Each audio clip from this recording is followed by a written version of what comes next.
Assalamualaikum warahmatullahi wabarakatuh. Salam sejahtera untuk kita semua. Perkenalkan, nama saya Mujibur Rahman, SHMH dengan NIDN 0019029307. Saat ini, saya bekerja sebagai dosen tetap pada program studi S1 Ilmu Hukum Fakultas Ilmu Sosial dan Hukum Universitas Negeri Manado.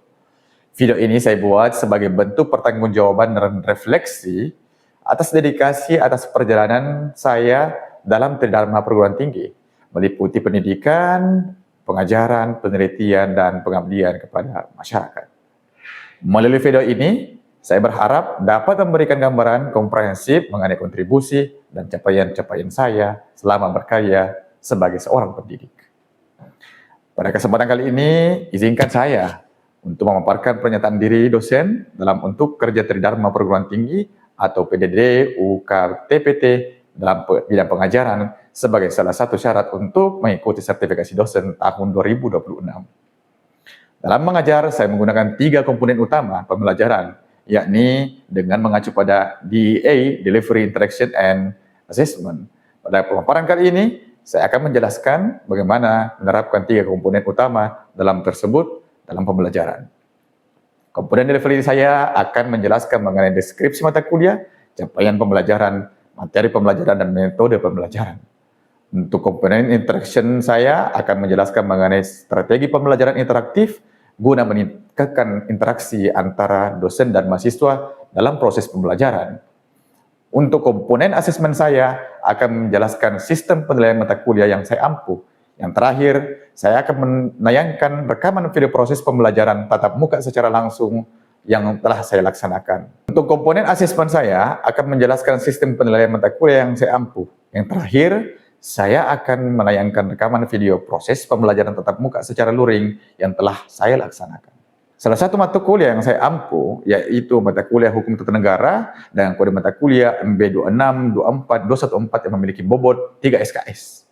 Yang dimana mata kuliah ini merupakan mata kuliah wajib bagi mahasiswa program studi S1 Ilmu Hukum pada semester 2. Diselenggarakan dalam 16 kali pertemuan tatap muka dengan rincian 14 kali pertemuan materi dan 2 kali pertemuan masing-masing, ujian tengah semester dan ujian akhir semester. Selanjutnya, saya akan menjelaskan mengenai komponen delivery yang berkaitan dengan mata kuliah yang saya ampuh. Mata kuliah Hukum Tata Negara yang saya ampuh merupakan mata kuliah yang akan membahas tentang struktur lembaga negara dalam sistem ketatanegaraan Indonesia, serta membahas tentang dinamika kewenangan yang ada dalam struktur pemerintahan negara. Mata kuliah ini meliputi definisi HTN, konsep negara hukum, hubungan kausalitas, ilmu hukum tata negara dengan cabang kajian ilmu hukum yang lainnya, sifat hakikat tujuan HTN, dasar teoritik hukum tata negara, sifat hakikat tujuan dan fungsi hukum tata negara, teori asal mula negara, teori terjadinya dan pertumbuhan negara, serta teori berakhirnya suatu negara. Lembaga negara dalam tatanan sistem pemerintahan berdasarkan konstitusi, peran dan hubungan kekuasaan negara, serta sistem tatanan politik, HAM, dan demokrasi di Indonesia.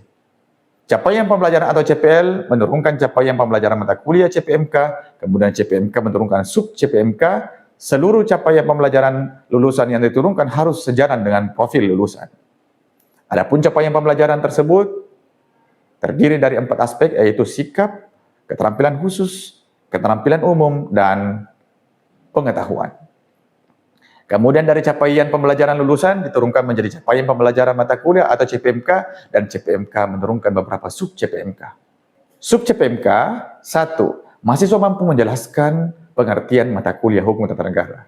Sub CPMK kedua, mahasiswa mampu menjelaskan ketetapan dalam menjelaskan dan menguraikan pengertian konsep dan teori hukum tata negara.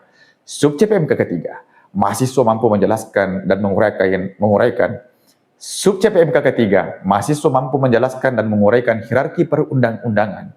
Sub CPMK keempat, mahasiswa mampu menjelaskan dan menguraikan definisi asas HTN dan macam-macam asas dalam HTN. Sub CPMK kelima, mahasiswa mampu menjelaskan dan menguraikan tentang hubungan hukum, tata negara, dan bidang hukum, kajian hukum lainnya. Sub CPMK 6, mahasiswa mampu menjelaskan sifat, hakikat, tujuan, dan fungsi hukum tata negara. Sub CPMK ke-7, mahasiswa mampu menjelaskan dan menguraikan pemahaman tentang teori asal mula negara, teori terjadinya, dan pertumbuhan negara, serta teori berakhirnya sebuah negara. Sub CPMK ke-8, mahasiswa mampu menjelaskan macam, tugas, dan kewenangan lembaga negara menurut Undang-Undang Dasar tahun 1945. Sub CPMK ke-9, mahasiswa mampu menjelaskan dan menguraikan teori kedaulatan. Sub CPMK ke-10, mahasiswa mampu menjelaskan dan menguraikan asas desentralisasi, asas dekonsentrasi, dan asas tugas pembantuan daerah khusus dan istimewa. Sub CPMK ke-11, mahasiswa mampu menjelaskan dan menguraikan pengertian pemerintahan desa dalam konstitusi, kewenangan desa, keuangan desa, dan kepala desa dan BPD. Sub CPMK 12, mahasiswa mampu menjelaskan dan menguraikan pembidangan dan pengklasifikasian hak asasi manusia, HAM dalam konstitusi, HAM dalam Islam, dan kerangka pemikiran HAM. Sub CPMK ke-13, mahasiswa mampu menjelaskan dan menguraikan konsep demokrasi dan sistem serta praktek demokrasi di Indonesia. Sub CPMK ke-14, mahasiswa mampu menjelaskan dan menguraikan tujuan pembentukan serta tupoksi partai politik dan multipartai dalam pemilu. Untuk mendukung kegiatan pengajaran saya di kelas, saya menggunakan berbagai literatur, baik berupa buku, ajar dan modul, jurnal internasional maupun jurnal nasional yang dapat diakses di berbagai website yang ada. Materi yang saya sampaikan juga saya dapat dari beberapa media pembelajaran berupa PowerPoint, video, kuis interaktif, Word, juga Canva sebagai media pendukung. Itulah model delivery yang saya sampaikan dalam proses pengajaran yang saya bawakan. Adapun sistem interaction yang saya lakukan di kelas yaitu Student Center Learning, SCL. SCL merupakan pembelajaran yang menempatkan mahasiswa sebagai peserta didik atau subjek, sehingga akan mengembangkan minat menjadi lebih aktif, kreatif, dan inovatif. SCL dalam pembelajaran saya terdiri dari 3 aspek. Yang pertama, interactive learning, yaitu memaparkan materi dalam kelas oleh dosen dengan menyisipkan pertanyaan kepada mahasiswa dan meminta pendapat mahasiswa itu sendiri. Yang kedua, yaitu small group discussion, yaitu diskusi dengan melibatkan antar kelompok mahasiswa atau mahasiswa dengan pengajar untuk menganalisis, menggali, dan memperdebatkan topik-topik tertentu. Yang ketiga, self-directed learning, di mana metode ini dengan cara pemberian tugas belajar kepada mahasiswa, seperti tugas membaca kemudian membuat ringkasan-ringkasannya. Adapun platform yang saya gunakan yaitu lmsunima.ac.id, di mana platform tersebut akan digunakan untuk mengisi presensi kelas, mengunduh materi perkuliahan, serta mengerjakan kuis dan mengumpulkan tugas yang telah diberikan. Itulah model aspek interaction yang saya terapkan dalam pembelajaran yang saya bawakan. Aspek asesmen yang saya lakukan yaitu proses penilaian pada mahasiswa secara objektif sesuai dengan kemampuan mahasiswa itu sendiri. Untuk penilaian telah saya paparkan dalam RPS dan kontrak perkuliahan sebelum dimulai proses pembelajaran di dalam kelas. Hasil asesmen yang saya lakukan dengan harapan mahasiswa dapat mengetahui proses penilaian secara transparan dan objektif. Demikian pemaparan 3 aspek yang terdiri dari delivery, interaction, and assessment atau sering disebut dengan DEA. Baik, berikut adalah video proses pembelajaran mata kuliah hukum tata negara pada pertemuan ke-7, yakni tentang teori asal mula negara, teori terjadinya dan pertumbuhan negara, serta teori berakhirnya suatu negara. Mari kita simak bersama. Assalamualaikum warahmatullahi wabarakatuh. Waalaikumsalam warahmatullahi wabarakatuh. Selamat pagi. Pagi. Om Swastiastu, Namo Buddhaya, salam kebajikan, puji syukur kehadirat Tuhan Yang Maha Esa. Karena pada pagi hari ini kita masih dipertemukan dalam keadaan sehat walafiat. Sebelum kita memulai kuliah hukum tata negara pada pagi hari ini, mari kita berdoa. Doa dipimpin dengan agama saya sendiri, yakni agama Islam, biar saya yang pimpin. Mari kita berdoa. Doa dimulai. Auzubillahi minasyaitonirrajim. Bismillahirrahmanirrahim. Alhamdulillahirabbil alamin. Maliki yaumiddin. Iyyaka na'budu wa iyyaka nasta'in. Shiratal mustaqim. Shiratal ladzina an'amta 'alaihim ghairil. Doa selesai. Oke, sebelum kita lanjut, saya ingin mengabsensi yang pertama itu saya mau langsung tanya kepada ketua kelasnya, Ria. Lihat teman-temannya hadir semua. Hadir semua, Pak. Tidak ada yang sakit? Tidak ada. Tidak ada? Tidak ada yang pusing-pusing? Tidak ada, Pak. Tidak ada? Tidak ada yang sedikit bergejolak jiwanya? Tidak ada? Oke. Saya harap kita tetap sehat teman-teman. Jaga kesehatannya. Karena terkadang hal-hal yang sedikit mengganggu itu bisa mengurangi aktivitas teman-teman dalam menerima pembelajaran. Berarti sehat semua ya? Oke, kalau sehat semua mari kita lanjut kuliahnya. Minggu lalu kita telah belajar tentang sifat dan hakikat hukum tata negara. Tentunya teman-teman sudah memahami apa itu sifat dan hakikat hukum tata negara. Ada yang sudah tahu? Coba angkat tangan yang sudah tahu. Ya, perkenalkan namanya. Ya baik Pak, perkenalkan nama saya Mata Rahmadi. Saya izin menjawab pertanyaan Bapak. Ya. Yang berupa apa itu sifat hakikat pada hukum Ya. tata negara. Nah, kalau menurut saya, hukum tata negara itu pada hakikatnya itu dia bersifat tablik. Kemudian, dia juga mengatur penyelenggaraan negara yang bersifatnya itu memaksa, serta dia berlandaskan pada konstitusional dan juga dinamis mengikuti perkembangan dalam kehidupan bernegara. Kurang lebihnya seperti itu. Ya, terima kasih. Ada yang lain? Masih ada yang lain? Baik. Sifat daripada hukum tata negara pada dasarnya adalah melihat negara itu dalam keadaan diam. Tentunya akan muncul sebuah pertanyaan, apa yang membedakan antara hukum tata negara dan hukum administrasi negara? Sama-sama hukum yang cuma membedakan itu kata di tengah, ada tata dan ada administrasi. Hukum tata negara berarti melihat negara dalam keadaan diam, dan hukum administrasi negara adalah melihat negara dalam keadaan bergerak. Contoh, lembaga-lembaga negara itu dibahas dalam rumpun ilmu hukum tata negara. Tapi lembaga negara ini tidak akan bisa bekerja kalau tidak ada proses administrasi yang berjalan di dalamnya. Paham? Kementerian Pendidikan, Ristek. Ristek adalah lembaga negara. Domain pengetahuannya adalah hukum tata negara. Mengeluarkan surat, mengeluarkan kebijakan, mengeluarkan ketetapan dengan pembentukan Universitas Negeri Manado. Sampai pada akhirnya, disitulah kita melihat bahwasanya negara bekerja aktif di hukum administrasi negara, di hukum tata negara, melihat negara dalam keadaan diam. Makanya sifatnya dinamis. Nah, itu umpan balik pada materi kita pada hari ataupun minggu lalu. Hari ini kita akan masuk pada materi selanjutnya, yakni materi inti daripada pertemuan di pagi hari ini. Kita akan membahas tentang apa itu hukum tata negara. Teori asal mula, pertumbuhan, beserta berakhirnya negara. Saya kasih dulu asupan pertama. Kebutuhan dasar manusia itu apa? Kebutuhan dasar manusia itu apa? Kita terkenal dengan sandang, pangan, dan papan. Sandang makanan, sandang itu adalah pangan, sandang itu adalah sesuatu yang sifatnya makanan, pangan itu adalah sifatnya bersifat pakaian, papan itu adalah rumah. Nah, saya ulangi, sandang itu adalah pakaian, pangan itu makanan, dan papan adalah rumah. Tapi dalam teori bernegara kita butuh 3 hal. Apa itu? Kalian mau makan? 1. Kalian mau sehat? 2. Kalian mau, yang ketiga itu kalian mau aman.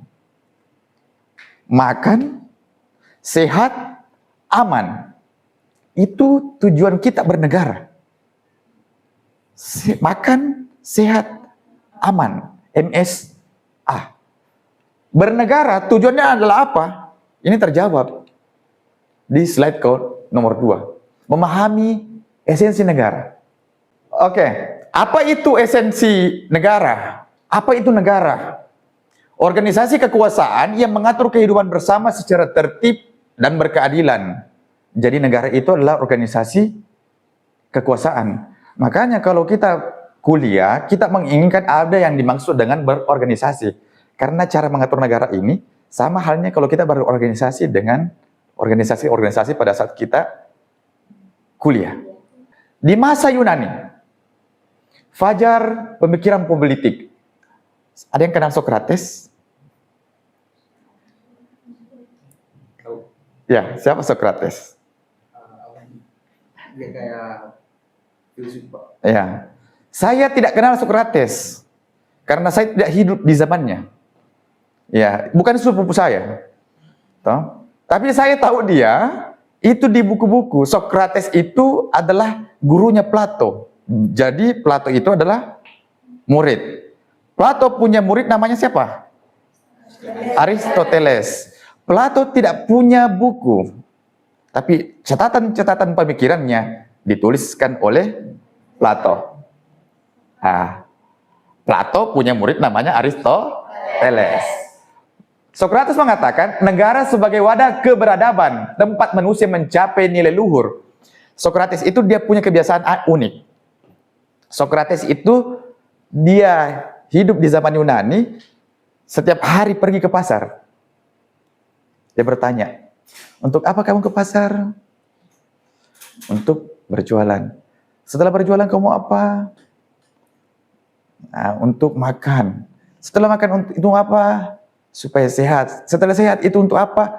Dia selalu mempertanyakan aspek filsafat atau aspek sangat terdalam dari diri manusia. Makanya ketika dia berbicara tentang apa yang dimaksud dengan negara, selalu berbicara tentang keberadaban. Karena dia selalu mempertanyakan eksistensi dan esensi daripada kehidupan itu sendiri. Jadi induknya sebenarnya filsafat itu adalah Sokrates.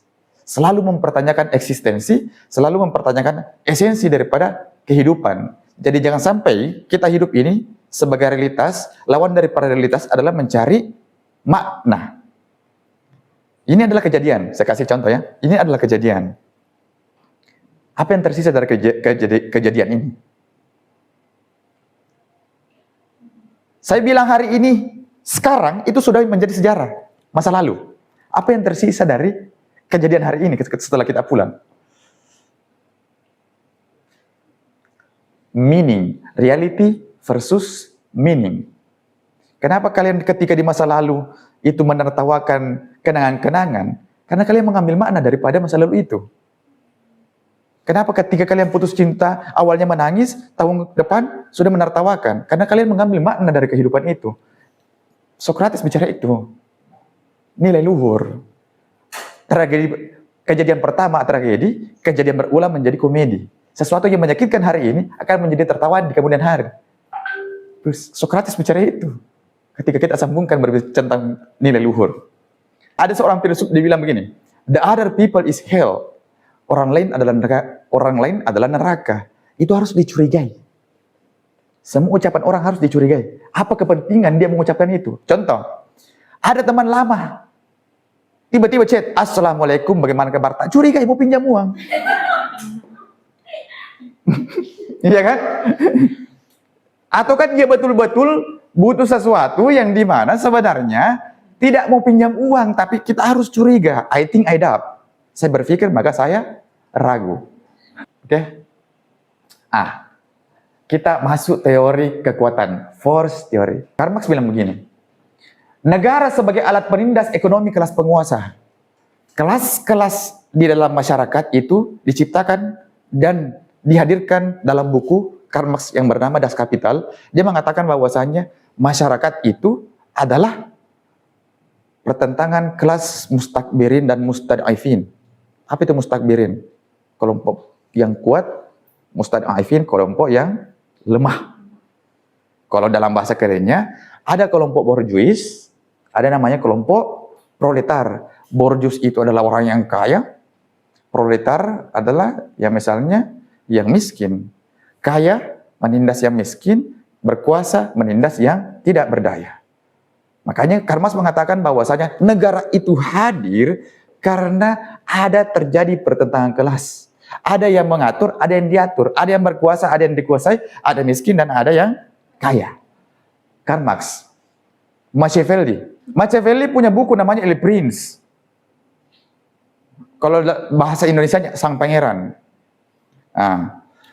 Prince mengatakan bahwasanya, Machiavelli mengatakan bahwasanya kekuasaan dipertahankan dengan segala cara demi stabilitas. Kalau kalian baca bukunya Prince, Machiavelli itu mengajarkan tentang bagaimana cara membunuh seseorang hanya untuk mencapai kekuasaan. Segala cara bisa dilakukan.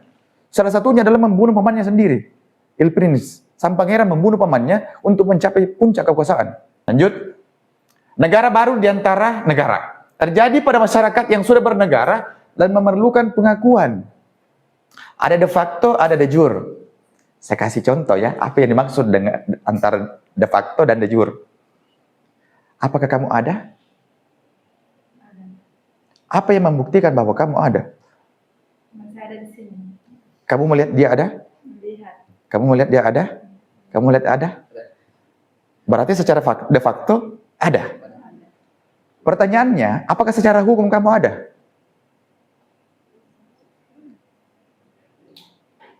Ada. Kamu punya kakak? Ada. Punya KTP? Punya. Punya SIM? Punya BPJS? Negara juga seperti itu. Toh? Secara umum negara itu punya wilayah, punya penduduk, punya pemerintahan, dan berdaulat. Itu secara de jure. Toh? Secara de facto, dia diakui oleh orang lain. Negara lain, dan lain sebagainya. Ya kan? Begitu juga ada manusia. Jangan sampai kamu hidup hanya hadir secara de facto, tapi tidak hadir secara de jure. Asik sekali. Teori berakhirnya negara, ada 3 pendekatan teman-teman.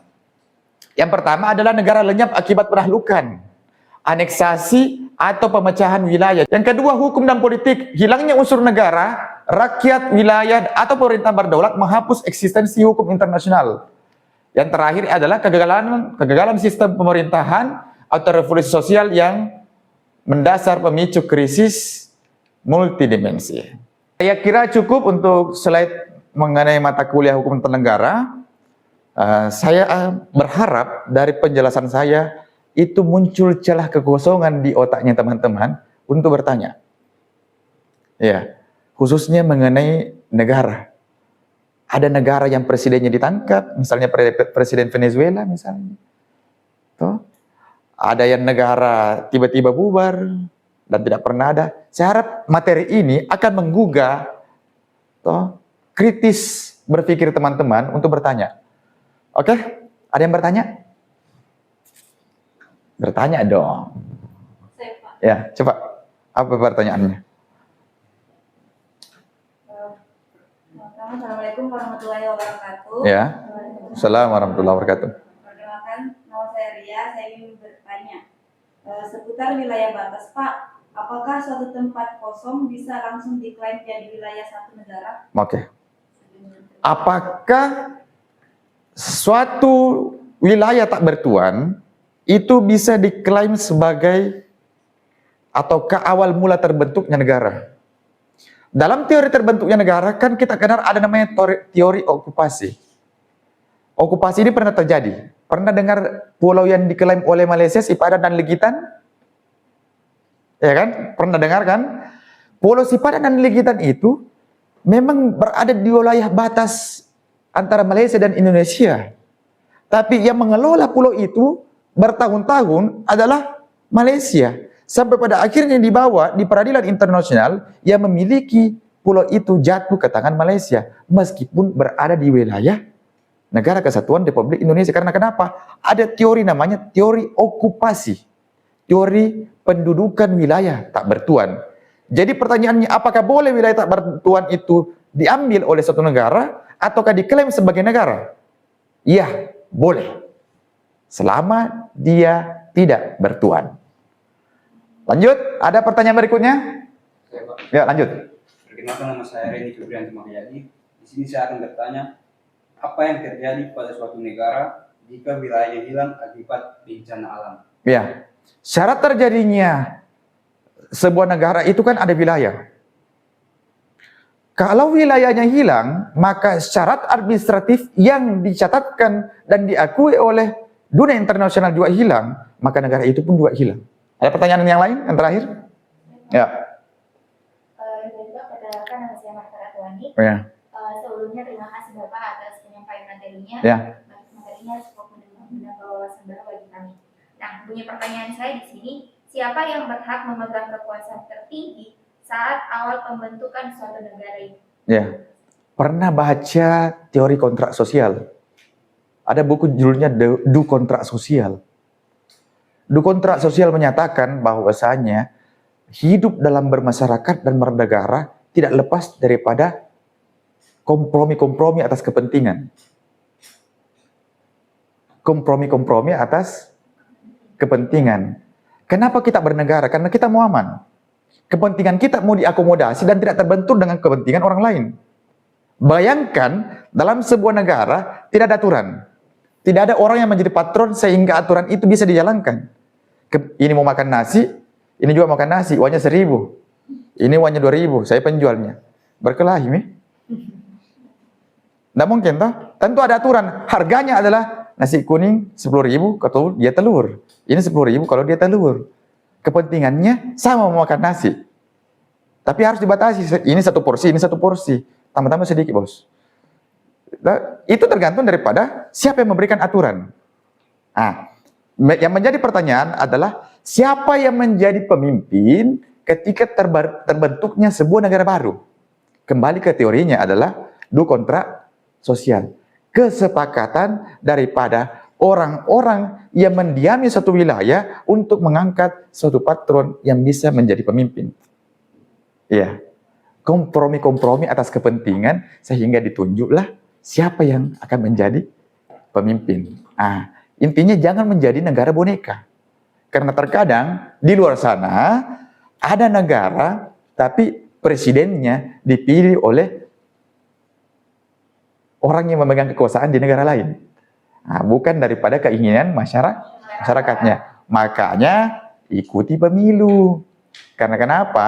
Kalau kalian tidak ikut pemilu, maka tentunya kalian tidak berkontribusi atas siapa yang akan mengambil atau mengakomodasi kepentingan yang kamu miliki. Karena ini adalah pertemuan ke-7, maka saya minta kepada teman-teman untuk belajar. Kenapa saya minta untuk belajar? Karena minggu depan kita akan meet. Ya, jangan tegang. Karena meet itu adalah upaya untuk merefleksi daripada apa yang teman-teman pelajari hari ini. Ingat, setiap hari kalian harus belajar, setiap hari kalian merefleksi, karena milik semua manusia bukanlah apa yang terjadi pada saat sekarang, tapi apa yang direfleksikan setelah terjadinya realitas itu. Realitas versus meaning. Milik kita bukan realitas, tapi milik kita adalah maknanya. Jadi meet sebenarnya itu adalah mengambil makna daripada pembelajaran kita pada hari ini. Siap? Siap. Teman-teman, cukup sekian dan terima kasih materi kita pada hari ini. Semoga dengan apa yang saya sampaikan, teman-teman bisa memahami daripada materi-materi yang sudah dijelaskan. Cukup sekian dan terima kasih. Sampai jumpa teman-teman. Hadanallahu wa iyyakum ajma'in. Assalamualaikum warahmatullahi wabarakatuh. Waalaikumsalam warahmatullahi wabarakatuh. Demikian video yang saya tampilkan pada video mata kuliah Hukum Tata Negara pertemuan ke-7 Prodi Ilmu Hukum Fakultas Ilmu Sosial dan Hukum Universitas Negeri Manado. Video ini saya tujukan untuk kelengkapan berkas dan dokumen pengajuan sertifikasi dosen tahun 2026. Saya Mujibur Rahman, mohon maaf. Assalamualaikum warahmatullahi wabarakatuh.